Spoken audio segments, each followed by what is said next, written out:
Nobody can stop Sharia law in Nigeria because it is deeply rooted in our constitution. Now, Sharia law is dividing Nigerians among religious lines.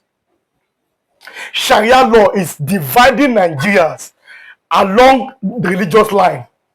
Don't forget, Senator Ted Cruz said on Saturday, the 1st of November, he said the US government will go after anybody who is implementing Sharia law and blasphemy law. The northern people have replied him. Yesterday, I showed you a tweet from the north. He said nobody can stop Sharia law in Nigeria. I showed you that video. And it really gained lots of controversy. Today, former media aide to ex-president Muhammadu Buhari, who is late. His name is Bashir Ahmad. He said nobody can stop Sharia law in this country. That there is nothing you can do that will stop Sharia law. The other man said, if you are not comfortable with Sharia law, leave Nigeria for us. And I said personally, these people should be arrested by President Bola Ahmed Tinubu.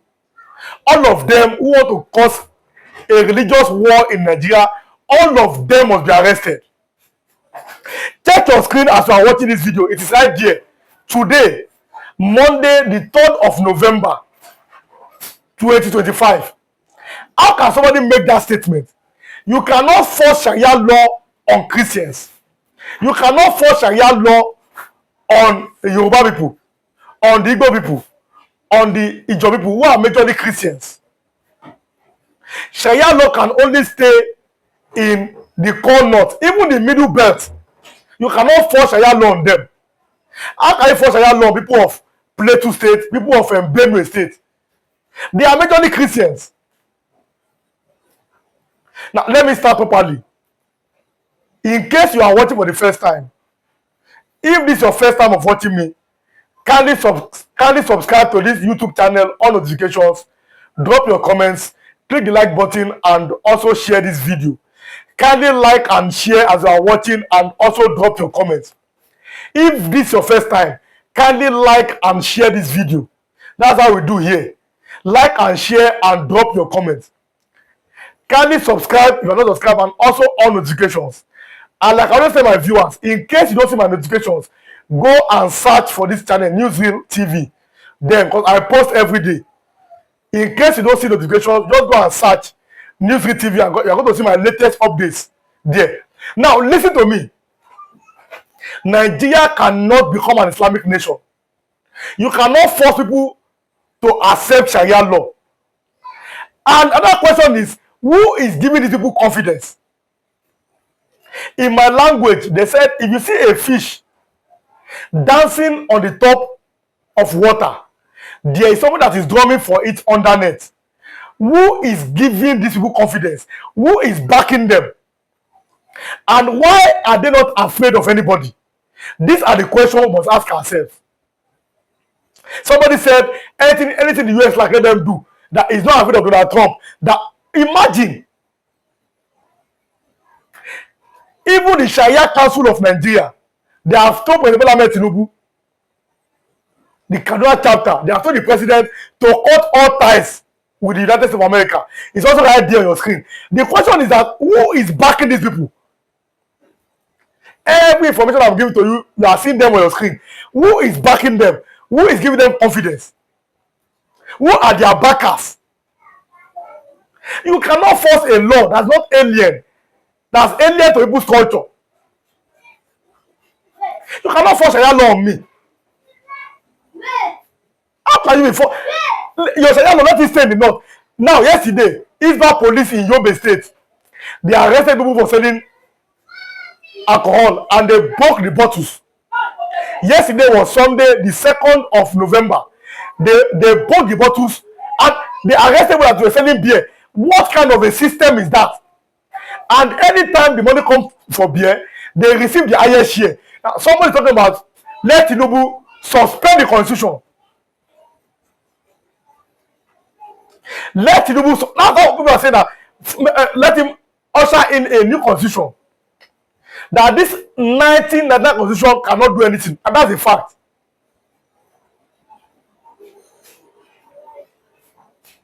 You cannot force an Igbo man to accept your Sharia law. It is not his own culture. Is there Christian law? These people must be arrested.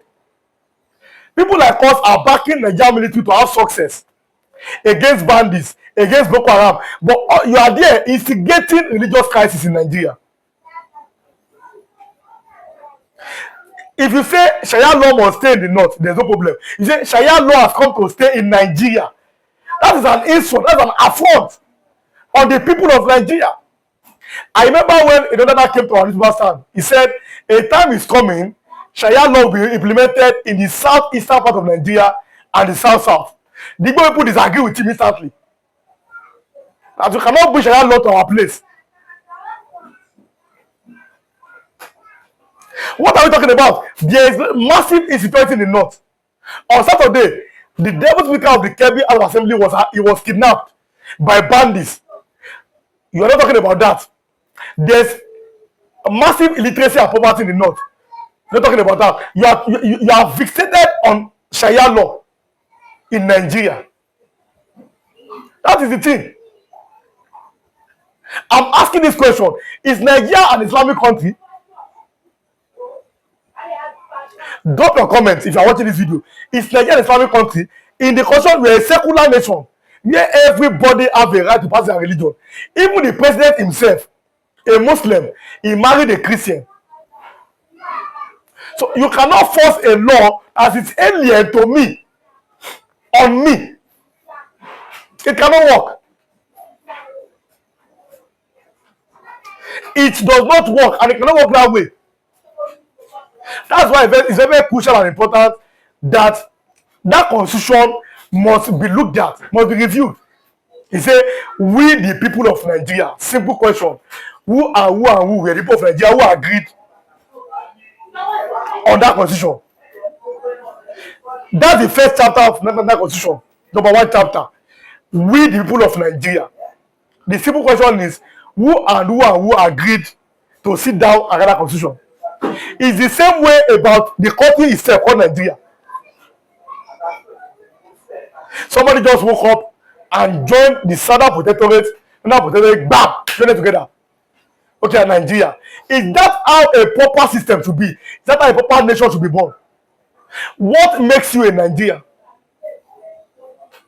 Remember, I told my viewers, what is the meaning of Nigeria in your native language? Drop your comment as you're watching this video. What does Nigeria mean in your own native language? Kindly drop your comments. So it is now time for the president to rein the northern people in. You don't own this country, northern influencers. Nigeria belongs to every individual people. Don't come and set a fire on this country. Nobody get Nigeria. Nigeria belongs to everybody. You cannot come here and try to force people together using one kind of useless tactics. It cannot work, and it will never work. Go and practice your Sharia law in your place. There's no problem. No problem. The same others, when terrorists invaded Ondo State on a first Sunday morning in the church, and what if I can say enough is enough, let us begin Amotekun. The same people objected to it, and they almost frustrated what if I can do on that issue of Amotekun. But the man is too still, he's too strong, say enough is enough. The white people are not animals. That was how Amotekun was a success in Nigeria. In Yoruba land. Imagine. The question is, who told the North that they can just make decisions and everybody must abide by decisions? These are my own questions. Who told the northern people or the northern youth or anybody they call themselves to just make statements anyhow? What they do, if an Igbo man does it, he will be arrested. If your woman does, he'll be arrested. Imagine those important bandits if they were Igbo people in Nigeria.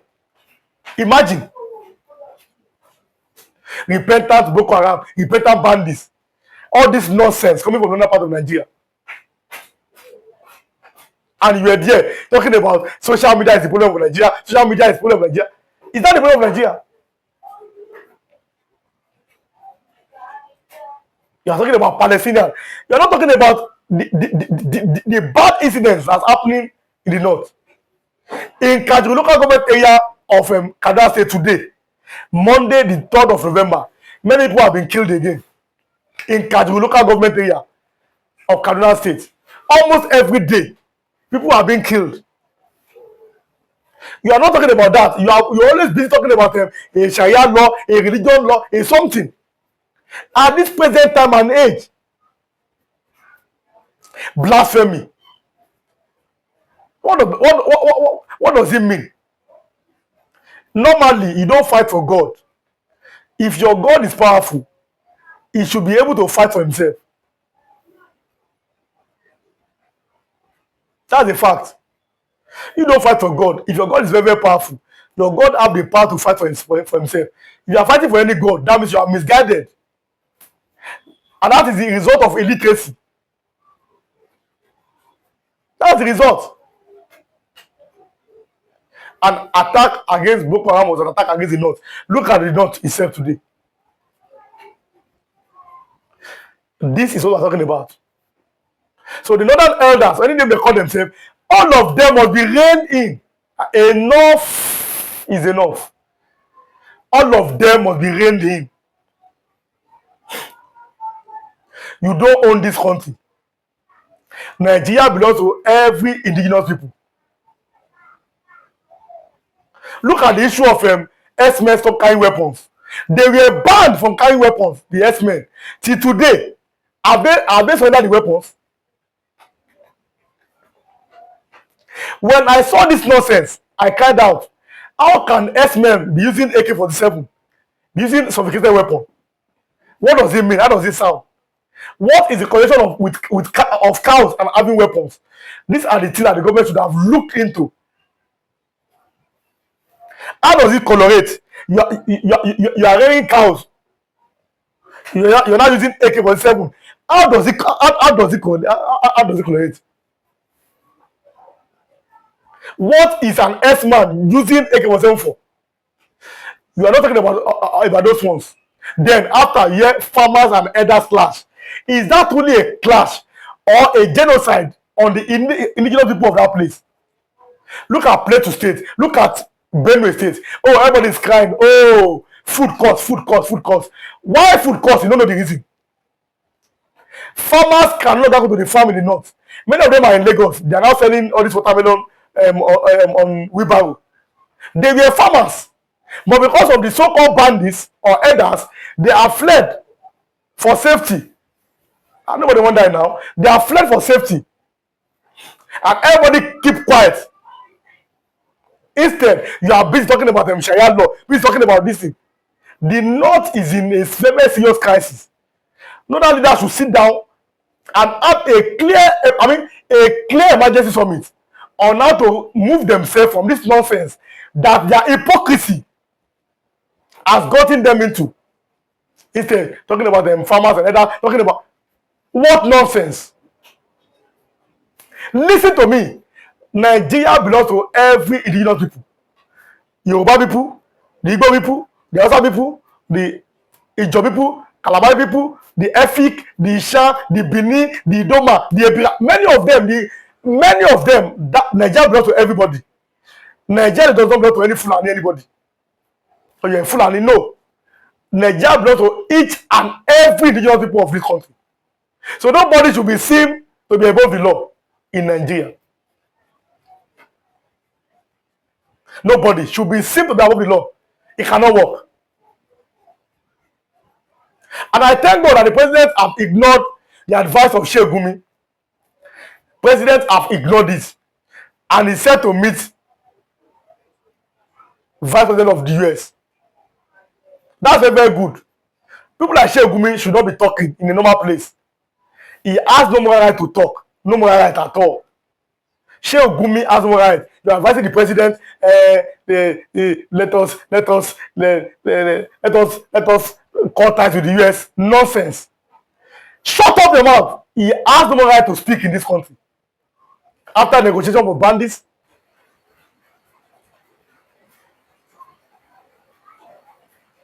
you go to the bush, you meet them, you negotiate all this rubbish.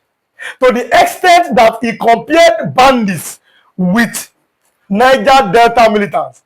He said that government must grant bandits amnesty like the Niger Delta militant, which I countered. I said that is nonsense. Simple reason. The Niger Delta militants are fighting for a just cause. The oil that we are using to benefit all Nigerians, the oil is from Niger Delta. Now, because of the oil, the pollution, they cannot do their normal fishing business. Don't forget, Niger Delta people, they are majorly fishermen. I mean, they are men. But since that oil is destroying their waters, they must agitate, which was right. That was how late President Umaru Musa Yar'Adua granted them amnesty. They were fighting for a just cause. The question is simple. What are the bandits fighting for? Or let me put it this way. What were the bandits fighting for? Answer that question if you are watching this video. What were they fighting for? What is their end goal? So all these things are absolute nonsense. I mean, nonsense. You can see things cannot work this way. Let us stop deceiving ourselves. You cannot wake a man who is pretending to be asleep. I'm telling you, this is a proverb here. You cannot wake a man who is pretending to be asleep.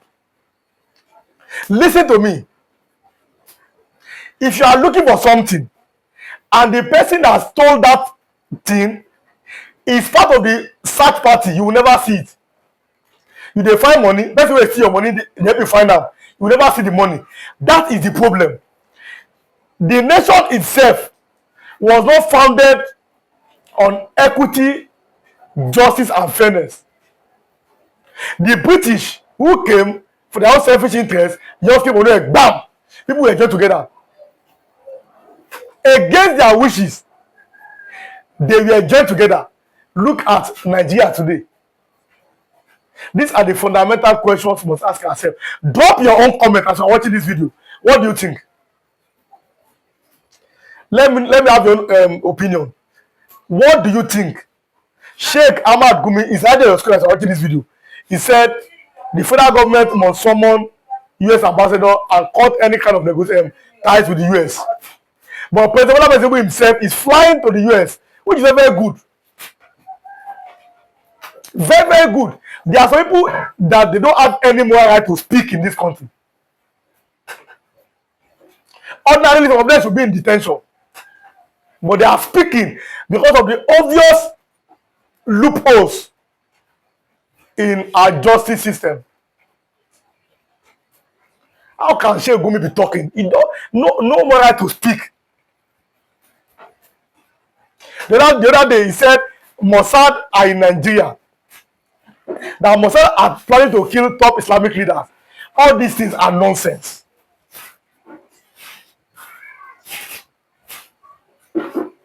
Now, the chicken had come on to roost. Muslims are affected, Christians are affected. All Nigerians are now facing the heat of insurgency. But every time we must always remember the fundamental reason. You must tackle a problem from the root. And one of the problems is the lack of education among the northern youth.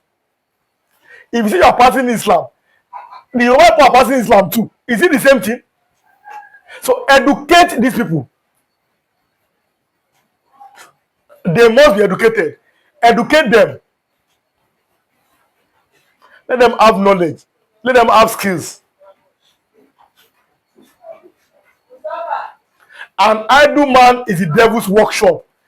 Make them go school. Make them learn handwork. That is how you can start developing them in another part of Nigeria. Go to school, go and learn work. Have something in your head. These are very, very vital and crucial for them. Number two is to ban that politics of Almajiri. There is nothing called Almajiri. It's a political something. You will never go to any top Islamic nation in the world and find Almajiri there. Where is Almajiri in Saudi Arabia? Where is Almajiri in United Arab Emirates? Where is Almajiri in Kuwait? Where is Almajiri in Qatar? Even in African nations here, where is Almajiri in Egypt, in Morocco, in Algeria? That Almajiri system is just a political system. Scrap it. Those little children must have access to quality education. Any children that you can take care of, born them. All these things are not very hard to do. A man who is not working, he marry 4 wives. Nonsense. This kind of mentality must change. This is what the Sultan of Sokoto should be talking about. Instead, he say social media is a problem. How is social media a problem? What we do is to amplify. We tell you what has happened and we show it to you with facts and figures. So social media is not, and will not be a problem. The problem is the other people they don't have adequate leadership. Look at what Awolowo gave Yoruba people. Free and compulsory education. Even if you be Agbero, you do Agbero in the morning, you must go to school in the evening. Go to school, no matter what you wear then. That's Obafemi Awolowo, the late premier of the Western region. Go to school. So have access to education. It liberates the mind so you can think properly. So you can think as a normal human being. This is what that elite should do. But drop your own comment as you're watching this video. What do you think? President Bola Ahmed Tinubu is going to the US. Very good. He'll be meeting J.D. Vance, the Vice President of the United States.